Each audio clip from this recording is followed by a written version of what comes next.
Consigliere Anastasi,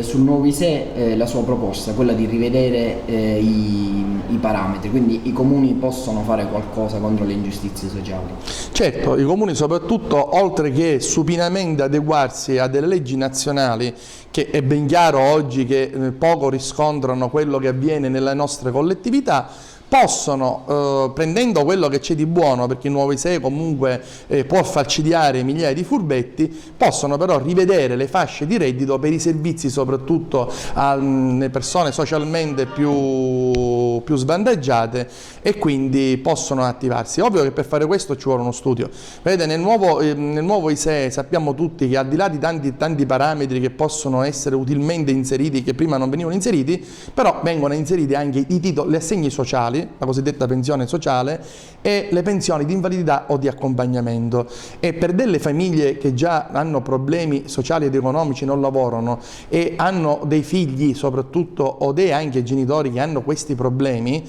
andare a, in fin dei conti, tassare è un modo di tassarlo in modo indiretto, andare a utilizzare questi redditi nell'ISEE e attraverso questi far schizzare le fasce di reddito alle stelle, li porteranno appunto ad essere esclusi da centinaia e centinaia di servizi che erano un loro sacrosanto diritto. Quindi secondo me l'amministrazione comunale di Catania deve immediatamente istituire un tavolo tecnico. Con questo tavolo tecnico utilizzare le migliori risorse che ci sono in città, quali le nostre assistenti sociali, e adeguare le nuove fasce di reddito ai servizi sulla base del nuovo ISEE. Fatto questo, può aprire anche un confronto abbastanza serrato con le associazioni sindacali, con il mondo della politica catanese e con le associazioni delle famiglie disabili, per trovare una quadra e fare in modo, faccio un esempio, basta che il Comune di Catania si dota, ad esempio, per alcuni servizi di un regolamento, di una clausola